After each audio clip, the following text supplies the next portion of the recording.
Hello and welcome to another episode from the Real Talk and Revenue podcast.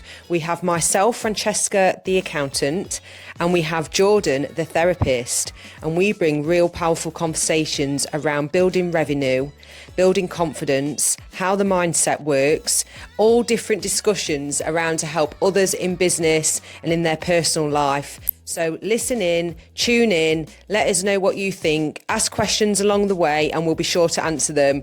Enjoy. Episode 85, time management. Don't know where to start this first, I don't know how I wrote it. Time management's a funny one. It is, because it's like, I'm the opposite end of the... I'm weird when it comes to time management, but... I am two opposite ends of the spectrum, I would say. Yeah. The things I have to do, Yeah. I'm really on. Before having Hallie, was early to everything, hate being late, don't like it, but I am much more flexible now. And I'm not as stressed about being on time to things, if you like, as you all know. Yeah. The only things that I know I am consistently on time for, and I don't know, are just like non-negotiables. Obviously, my client sessions, like I'm never late, like obviously. Yeah. But yeah, most and like appointments and stuff like that. Yeah, you're good at. Yeah. But, same with Steve though. He is like. Yeah. He leaves things, he'll get to somewhere to the last minute. Yes, where I need to be 15 minutes before and almost panic. Yeah. I'm a bit like you and a bit like Steve, depending on the situation and depending on how I'm feeling at that time of whether I need to be early. But and time management wise, as a business owner, I think it can be difficult. Like, my time management is generally good because I've set appointments in my diary, but anything that's not a set appointment, like sorting account stuff out or administrative tasks, marketing, I'm dreadful with because I just procrastinate, and I'll just leave them till last minute. Yeah. Not necessarily be late on them or like not do them, but they're never like top of my priority list. Do you know what I mean? I know what you mean. Usually because it's mundane work, like administrative work I find mundane and boring. Yeah.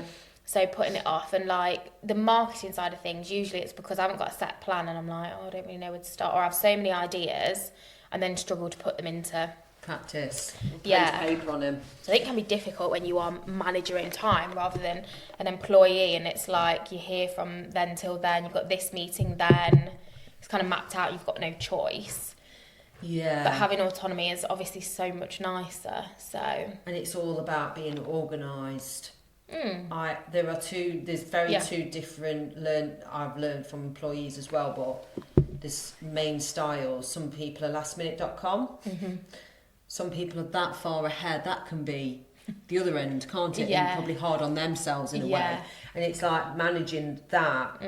And I'll never forget someone saying to me when I started Future Cloud, oh, you won't be able to go to the gym, and assuming that you just work all the time. And I think, even to be honest with you, when Steve was building the gym, and it was like he had basically he had a lot of time off training because their focus goes on. I almost think, well, I'm not sure if that's should be the case. Is there not a way to still balance that you can have a life while these things are happening? And that's not even about having a life, is it? It's like people that will boycott hours of sleep for the sake of deadlines and things. It's like, yes. What's happened for it to get to that? And also, like, what about that do you think is a good idea? Like, because it sounds good. But also, you're gonna make yourself unwell or less likely to be able to perform in a way that you want to. Like, it's an absolute vicious circle and spiral. But these are like, and again, it's hustle culture at its finest, like late nights, early mornings, like work hard, play hard, all of those narratives, like, you know, corporate narratives that have been filtered down. Toxic productivity, not optimization and efficiency. That doesn't look like squeezing everything out of every minute of the day. Like, it looks like scheduling rest, scheduling like things that fill your cup back up. Like, you are going to do your best work when you're feeling your best, not when you're depleted, run down, burnt out, like... But feel like you have to crack on because that's what you do in business or in your life or as an employee. But there is this narrative that, like, hustle culture is just, a nice little pathway to burnout, really. And people that have experienced burnout will know it's not just stress. It's not just stress. It's not just like, oh, stress. It is debilitating. Like, you can't find joy in anything. Like, it's horrible. It's kind of like a depressive and anxious episode in one with like emotional numbing in there and just like got nothing left in the tank. Like, and then you can't manage your time. Yeah, and you can't just self-care your way back from burnout either. Like, it's a bit of a long road, like, and your nervous of learning. Learning. Yeah. And it's so interesting that time management is so important. I really believe in that. Yeah, of course it is. But what I feel that would help is, and this is hard for people, that you want to think ahead but not too far ahead. Yeah. You need to be present and you can't think about your past. Don't ruminate. But you need to think about your past in a way to help learn to move you forward. Yeah. So it's really hard to find that balance, and you have to be very self-aware to get a little bit right here. You do. And your brain is very good at tricking you into believing, well, I don't need that help. Well, no, I've done it like this for a long time. It's like, no.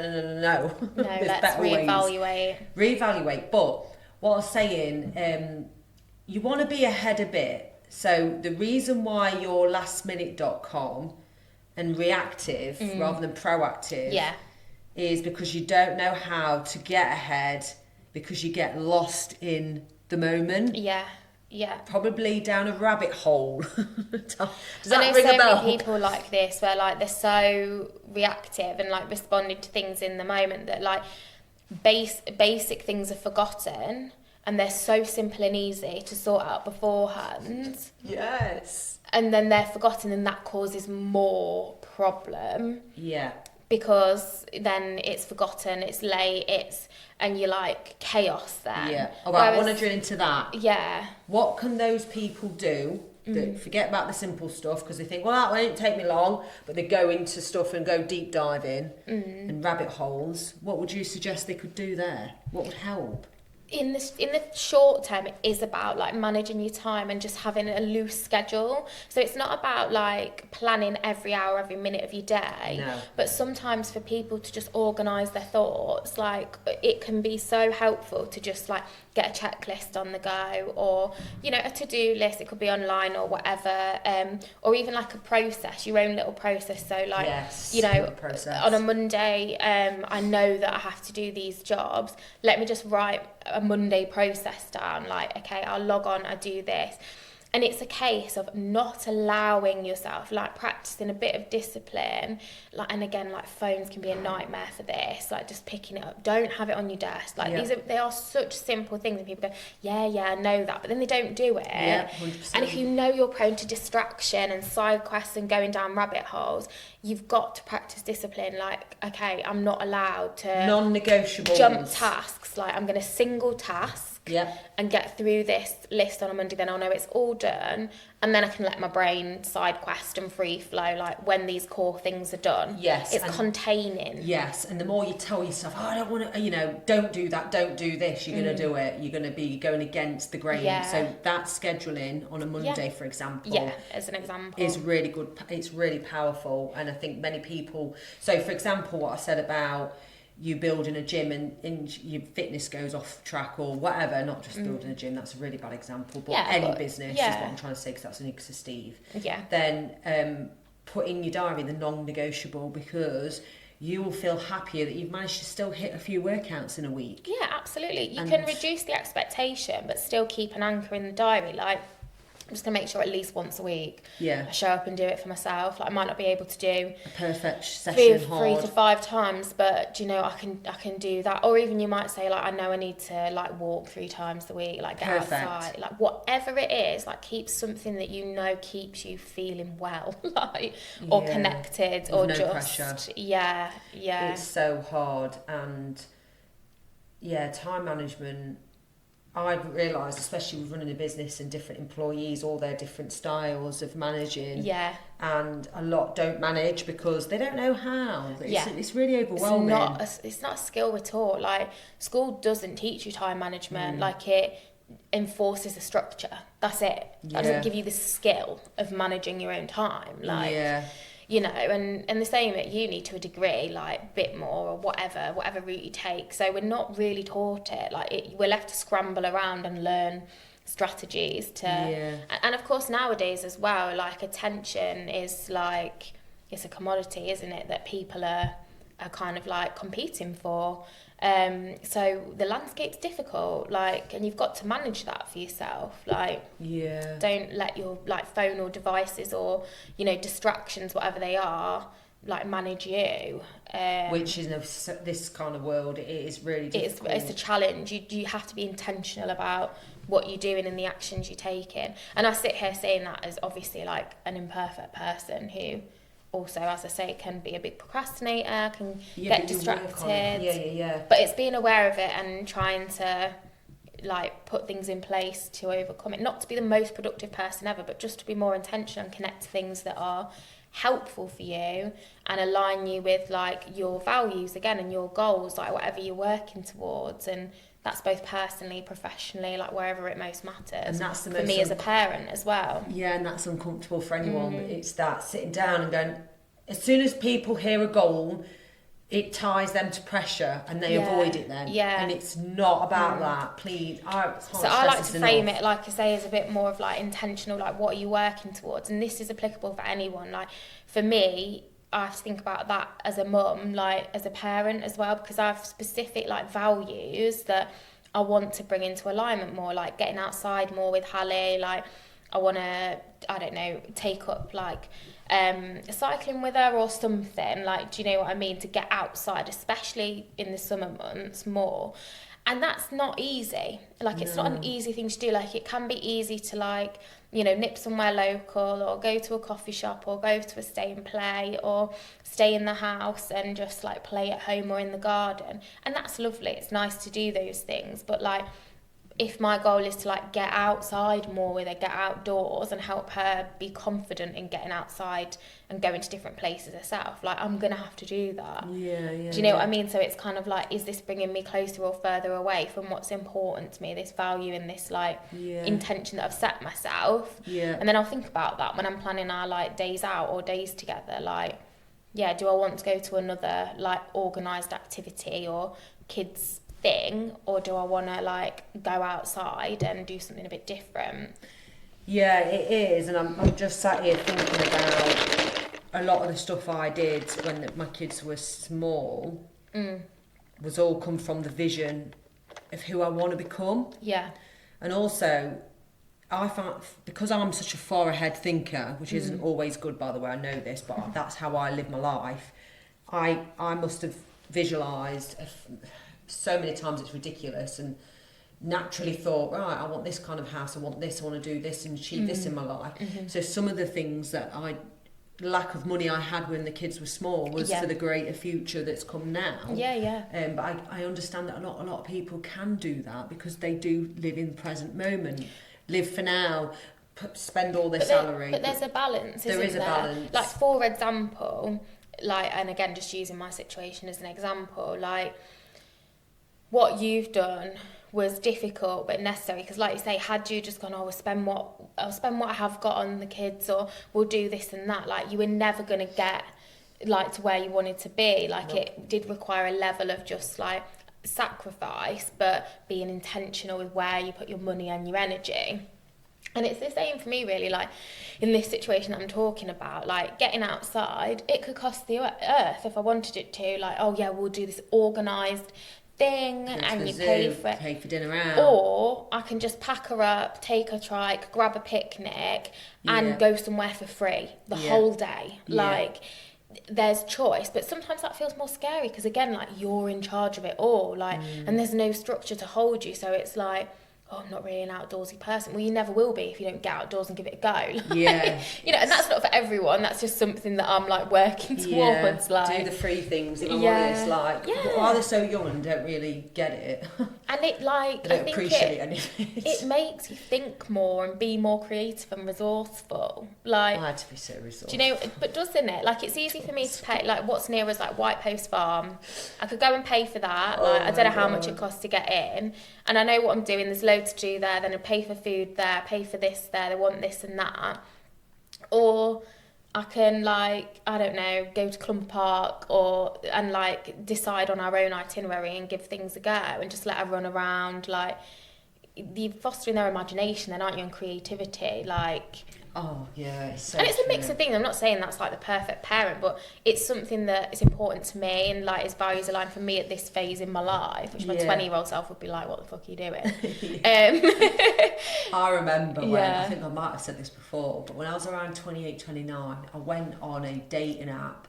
I think it must have been Tinder for literally a few days. Yeah. And then a guy connected, then followed me on Instagram. And we had a few conversations, but it was the kind of guy already who was making me feel uncomfortable. Not by being rude or anything like that, but asking questions about my life and stuff. And I thought, I was in a place where the kids were young. Yeah. I worked in finance, but building my career, studying. Yeah. Not quite there with money. Probably felt insecure as anything. Yeah, yeah. And then asked me where I'd been in like holidays and this, that, the other. And then he asked me when, oh, you've lived a sheltered life then, or you live in a sheltered life then. That was him being trying to be funny. Yeah. But how offensive in a way. And I was like, yeah. And you know what? And I still remember it now, and I wish he was following me now, because it's not so sheltered anymore. And yeah, it's insensitive to circumstance. Like, well, yeah, like, what are you? Yeah, what does it expect you to do? Like, pack your kids up and go to Thailand for a month? I don't. Yeah, exactly. Now, and it's not like I hadn't been on holiday. Please believe I hadn't lived a poor life. But even if people had, like, what a stupid comment. It's stupid and insensitive, and it ignores like circumstance, like, and privilege, doesn't it? And like, you have to ignore that noise. You have to bide your time and trust the process. And thank God he said that, because if you'd have wasted your time going on a date, you'd have been like, oh God, I couldn't get away. You can imagine the sort of person like talking about himself and everything he's done. That was another person. If I'm really honest now, if anyone's dating or whatever, if he made me feel that I wasn't good enough in this world, and I questioned my own sanity and my own beliefs, and I thought, bloody hell, you sad, you haven't got nothing, blah blah. And I thought, and then obviously I turned that around, that thinking. You have to have a bit of negative thinking to turn it around. But that, you know, you've got to be really strong-willed in your path and not follow others. Oh, I best go on this holiday because they're going. I best join the girls on that holiday. It's so hard. And I think it's even more so when you've got kids. It's hard because like mum guilt can kick in, and you think, am I not doing the best for them? Like, should I be doing more? Like, should I be taking them more to this? Like, for me, it's like, oh, should she be going to nursery or like this or that? And it's like, just trust that what you're doing is good enough, and like there's a reason that you're making the decisions you're making, and it's not just for now to like feel better or relieved, like, oh, I'm doing what I should be doing what everyone else is doing and what their kids are doing. Like, no, just because everyone else is doing it doesn't mean that it's the best way. So true, at all. So true. And there's so many stories I could tell you where I had to buy my time management, time thinking it will come, and saving money to buy my house. It was so easy to think, well, I'll just dip into that. But I was disciplined enough to just trust that process of potentially needing it one day. Didn't even know that it was ever going to happen that I could buy my own home. But it did, because I was patient and just thought, well, it's better to have a pot of money than nothing. Where it goes, I don't know. And it's like, you have to be, and it proves that I am savvy when it comes to like finance and that mindset, and probably savvy when it comes to relationships now, whereas before I had to kiss the frogs. To then go, wow, that's not for me. That's not worked for me, thank you. And it's not the traditional model where I found someone at young age. Of course. Went through, which marriage. Is less and less so, I think, nowadays, because people are realising that, I mean, Jesus Christ, like, I would not trust my bloody 17, 18, 19, 20 like, let's keep going, age self to select an appropriate life partner. No, sorry. Sorry, absolutely not. And for some people, it does work out, but I don't think it's as common anymore. Like, you know. I know. I'll tell you what I do love watching, bit of like Molly May on YouTube. Oh, yeah. You know, fair play to her. She's so... You can see she's just herself on her YouTube. The fact that she's only 26. Yeah. Been with Tommy 5 years, I think it is. And you think, well, she's going to do a lot of lessons and growing up and they might not work out. They might work out. They're having another baby couple. You know, it's great. You know what? I just love genuine people that's showing their flaws all up. And I just think it's hard to do that. Yeah, it's hard to say you've been bad at time management and I'm going to do something to get it better. Yeah, it's hard to be vulnerable and honest and just own like different seasons. And I think it's the same, like not just owning your flaws, but like owning when you've changed your mind or a change in opinion or a change, because people are like, you did this and you said that, and it's like, yes I did, and I don't agree with that anymore. Like, I've changed my mind. Like, that's not who I am anymore. Like, that's good to be able to say that. It's like, okay, but not anymore. Like, we've always liked doing this, but I don't like it anymore. Exactly. I don't enjoy it. Like sorry. I'm always late. Well, if you're always late, you can change that. Why don't you try and do a few things just to change one element that you're late for? And go from there. Not, I'm always late. They're always laughing at me for being late. And it's like, no, if it's affecting things and you're not getting your goals that you want to get to, maybe look at that. And again, like, if you're always compromising, I'm always compromising. My needs are always at the bottom of the table. Bottom of the barrel. Well, change it then. Anyway, on that note, we're going to drop it there. I hope you've enjoyed this conversation. I've really enjoyed it, and it always gives me something to think about. I know. Take care, guys, and see you next week. Bye.